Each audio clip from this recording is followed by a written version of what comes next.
గత కొన్ని రోజులుగా ఆలయాల్లో దొంగలు పడి హుండీ, నగలు, పంచలోహ విగ్రహాలు ఎత్తుకుపోవటం గురించి మనం తరచుగా వింటూనే ఉంటున్నాం. కలికాలం వచ్చేసింది. అందుకే దేవుడి సొమ్మును కూడా వదలటం లేదని ఎంతో మంది అంటున్నారు. అయితే సరిగ్గా కొన్ని సంవత్సరాల క్రితం కూడా ఇలాగే జరిగింది. ఓ ఆలయంలో దొంగలు పడి హుండీలోని డబ్బుతో పాటు గర్భగుడిలో బంగారు విగ్రహాలను సైతం ఎత్తుకుపోయారు. గుడి బయటకు విగ్రహాలనైతే తీసుకొచ్చేవారు. అయితే అప్పుడే విగ్రహాలను ఎక్కడి నుంచి తీశారో అక్కడే పెట్టకపోతే పెద్ద ప్రమాదంలో పడతారు అని ఆ దేవుడే హెచ్చరించాడు. అంతేకాకుండా దొంగలను దేవుడు కొట్టాడు కూడా. ఏంటి, నమ్మబుద్ధి కావటం లేదా? దేవుడు ఉన్నాడా అనే దానికి ఈ సంఘటనను రుజువుగా చూపించొచ్చు. మరి ఈ సంఘటన ఎక్కడ జరిగింది అనే విషయాలను ఈ వీడియోలో చూద్దాం.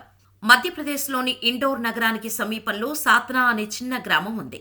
ఆ గ్రామంలో ఓ పురాతన రామాలయం ఉంది.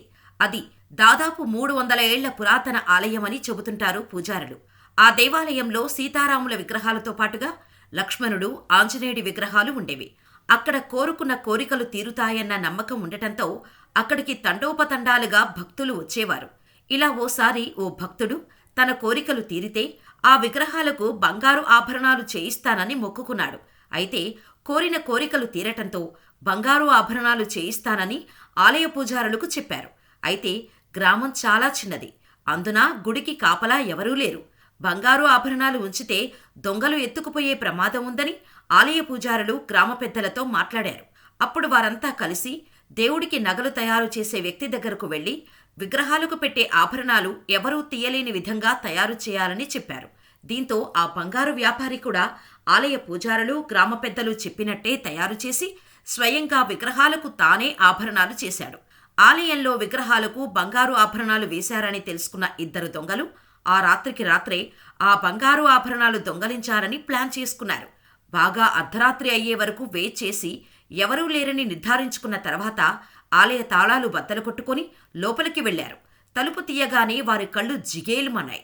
ఆలయమంతా కటిక చీకటి ఉన్నా గర్భగుడి నుంచి తీక్ష్ణమైన వెలుతురు వస్తోంది. దీపాలు లేవు. బయట నుంచి వెలుగు రావటానికి ఎటువంటి కిటికీ లేదు. అయినా ఈ వెలుతురు ఎక్కడి నుంచి వస్తుందని ఆలోచించారు. తర్వాత వారు పరిశీలనగా చూస్తే దేవుళ్ల విగ్రహాలకు ఉన్న ఆభరణాలలో పొదిగిన వజ్రాల నుంచి ఆ వెలుగు వస్తుందని అర్థం చేసుకున్నారు. కేవలం బంగారు ఆభరణాలే దొరుకుతాయని అనుకుంటే వాటితో పాటు వజ్రాలు సైతం దొరకబోతున్నాయని ఆనందపడిపోయారు. వెంటనే నగలు తీయటానికి ట్రై చేశారు. కానీ ఎంత ప్రయత్నిస్తున్నా నగలను తీయలేకపోతున్నారు. దీంతో నగలతో పాటు విగ్రహాలను తీసుకువెళ్లిపోదామని అనుకున్నారు. పురాతన విగ్రహాలు కాబట్టి నగలతో పాటు విగ్రహాలను అమ్మితే ఇంకా డబ్బు వస్తుందని అత్యాశతో ఆలోచించారు. ఇక వెంటనే విగ్రహాలను తవ్వటం మొదలుపెట్టారు. అలా మొదటిగా శ్రీరాముడిది, ఆ తర్వాత సీతాదేవి విగ్రహాన్ని తవ్వి తీసేశారు.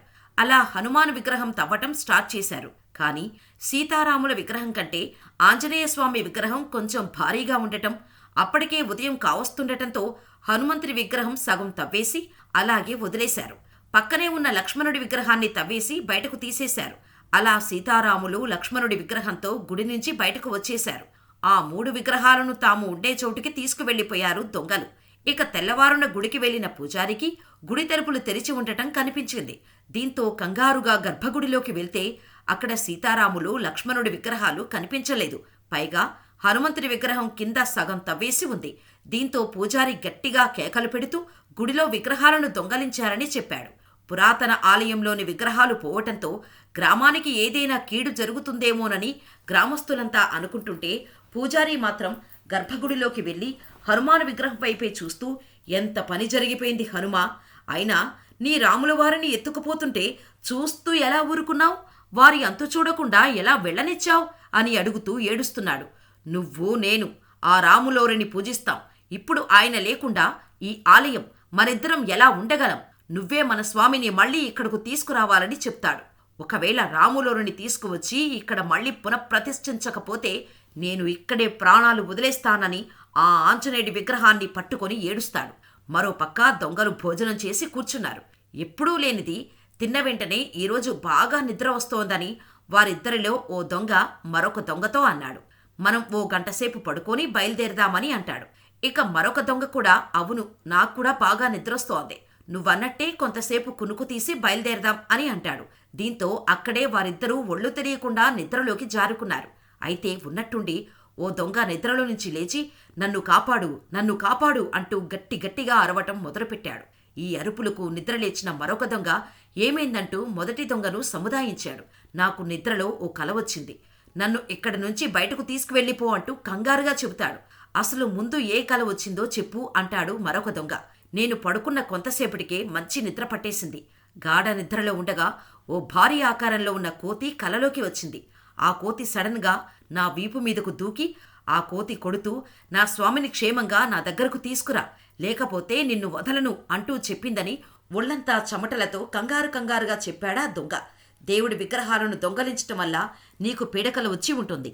అలాంటిది ఏం జరగదు. నీ మనసులో భయం ఉండటం వల్లే అలా కల వచ్చిందంటూ నచ్చజెబుతాడా తోడు దొంగ.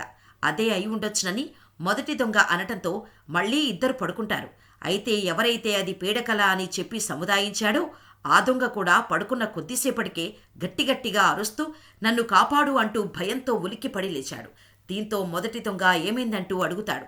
తనకు కూడా అదే కల వచ్చిందని, అలాగే గోళ్లతో రక్కుతూ కొడుతూ నా స్వామిని నా దగ్గరకు తీసుకురొస్తారా, లేదా మీ అంతు చూడమంటారా అని అడిగిందని చెబుతాడు. సరిగ్గా అప్పుడే విగ్రహాల నుంచి దివ్యమైన వెలుగు వచ్చింది. దీంతో విగ్రహాలను ముట్టుకున్న దొంగలకు సైతం కరెంటు షాకు తగిలినట్టు ఇద్దరూ బిగుసుకుపోయారు. అంతేకాకుండా వారిని ఎవరో కత్తితో చీల్చుతున్నట్టు ఒళ్లంతా నొప్పి రావటం మొదలైంది. దీంతో మీకు ఏం కావాలని ముక్తకంఠంతో ఇద్దరు దొంగలు అడగటంతో ఆ విగ్రహాల నుంచి మాటలు వినిపించాయి. మమ్మల్ని ఎక్కడి నుంచి తీసుకువచ్చారో అక్కడికే తీసుకువెళ్ళండి. మా కోసం మా భక్తుడు అన్న పానీయాలు మానేసి ఉన్నాడు. రేపటి ఉదయానికల్లా తీసుకువెళ్లి ఆలయంలో ఉంచకపోతే మీరు ఊహించని దుష్పరిణామాలు ఎదుర్కోవాల్సి ఉంటుందని హెచ్చరించాయి విగ్రహాలు. దీంతో భయపడిపోయిన దొంగలు ఆ విగ్రహాలకు దొంగలు దండం పెట్టి మమ్మల్ని క్షమించమని అడిగారు.